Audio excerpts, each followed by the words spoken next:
I've read my fair share of shelf help books over the years, and so I wanted to share with you today 5 of my favourites. But stay tuned till the end of the video because I need your help with something. Okay, first up is a recent read, and that's The Brain at Rest by Dr. Joseph Jebelli. This was kindly gifted to me by Alison is Reading over on Instagram, and I have to admit, hands up, I was a bit sceptical that it might be the kind of same old stuff in here, but I was pleasantly surprised. So this book is a sort of answer to burnout culture. Jebelli argues that not only do we need rest for our well-being, but we actually need to switch off and rest our brains in order to be our most productive selves. There are lots of really great takeaways in here, and interestingly it's a book that I found myself thinking about over and over since reading it, and it has actually impacted in some behavioural changes.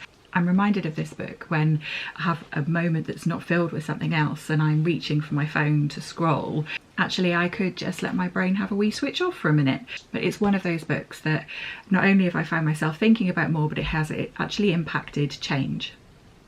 At number 4, I've got Fuck Happiness by Ariel, Gore. I had such a great time reading this one. It's a feminist critique on positive psychology and basically a bit of a clapback to the kind of cheer up love culture. Gore presents the problem of why positivity culture is so gendered. Some of this will make you absolutely furious, but she writes in such a way that is so peppered with humour and sass and snark that I just couldn't help but be won over by it.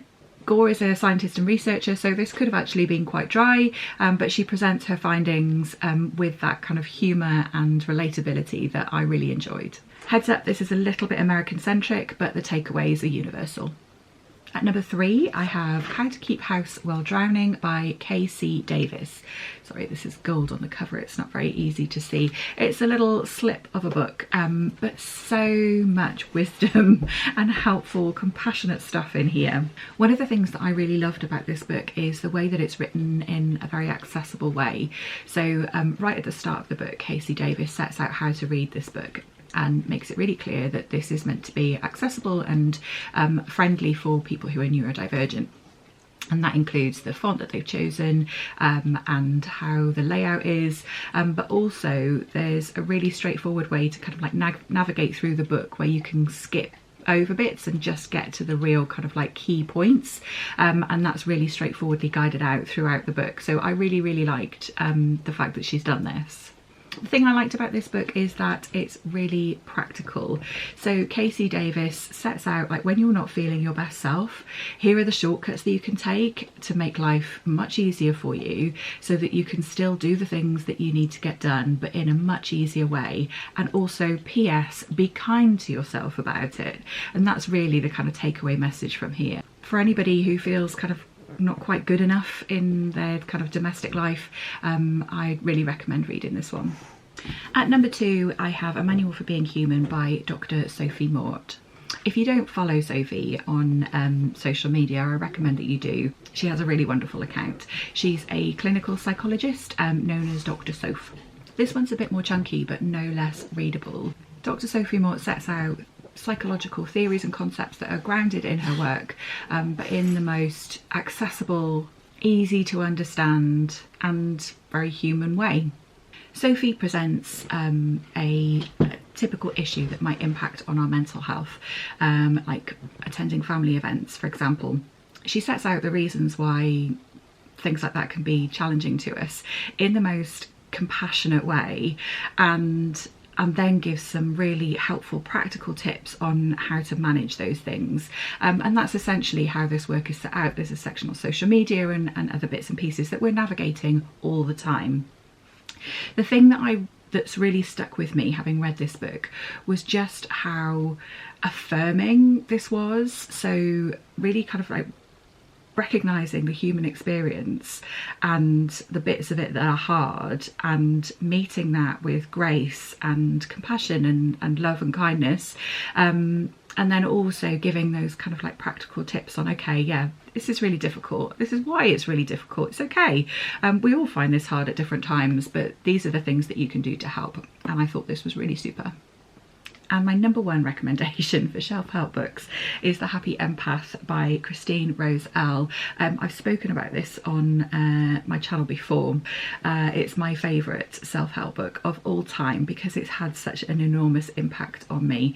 If you are somebody who's particularly sensitive, if you are somebody who is particularly attuned to the feelings and emotions of other people, if you are an empath, then this book is definitely for you. It's a really quick but really thorough guide to navigating life as an empath, and it covers everything from how you can manage after a particularly emotive interaction with somebody else, how you can cope in coffee shops, how you can manage at work, and all of that good stuff.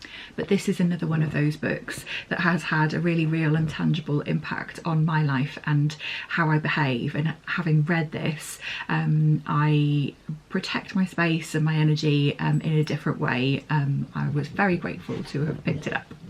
So those are my top 5 books.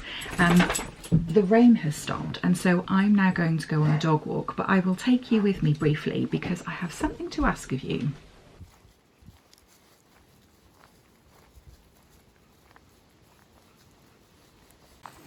Okay, we have timed our walk well because it's not raining, sun is shining, and I'm melting in my coat. But if I didn't have it, it would be pouring with rain right now, right? So,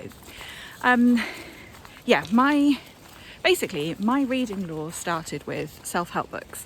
That's predominantly what I read for a long time before I kind of really got into reading. And so I still have quite a lot on my shelves unread. So partly because I think they can be really valuable, and partly because I want to kind of read my TBR, especially kind of the oldest books that I've got sitting around. I wondered about doing something like do you remember there was a podcast that did this a while ago? I think they've stopped now, and I did have a really good look on my podcast apps and on social media, and I couldn't find them, but I'm sure somebody will be able to tell me. There was a podcast, and it was 2 ladies in America, and they would read like a self-help type book and then put it into practice and kind of like reflect on that over, I don't know if they did it over a couple of weeks or over a month or something. I think they did a rebrand. And yeah, I can't find them, so I don't know if they're not going anymore or what. But if you are sitting on the other end, oh, now it's raining. If you are sitting on the other end of, okay, so welcome to welcome to the weather in the UK. We have all 4 seasons in the space of a couple of minute clip, but that's okay. Yeah, if you can remember what the podcast was or who they were, please let me know in the comments, because I honestly have had a really good look. But basically, I'm thinking I might do something like that. What do you think? I need your thoughts and feelings about this, please.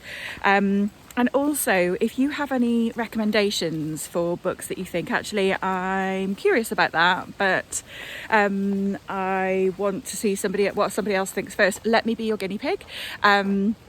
Yeah, so I thought that could be quite a good idea. So I would read the book and like maybe vlog it a little bit, but then also kind of try and put into practice whatever it's talking about, and share my reflections with you.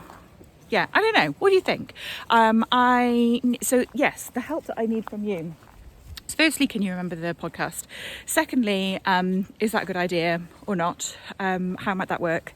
And thirdly, if you have any recommendations or any books that you're curious about that you'd like to see me have a go at in this format, please pop them in the comments below. Yeah, so that's what I need from you. Thank you very much for watching. It's now, sun's coming out again now. You've got to love the British weather. Stop eating the grass. Do your dogs do that? So annoying. Okay, that's it. That's all I had to share. But I hope you enjoyed those 5 books that I shared beforehand. And yeah, let me know what you think about that as an idea going forward. I hope that you're looking after yourself, and I'll see you again in the next video.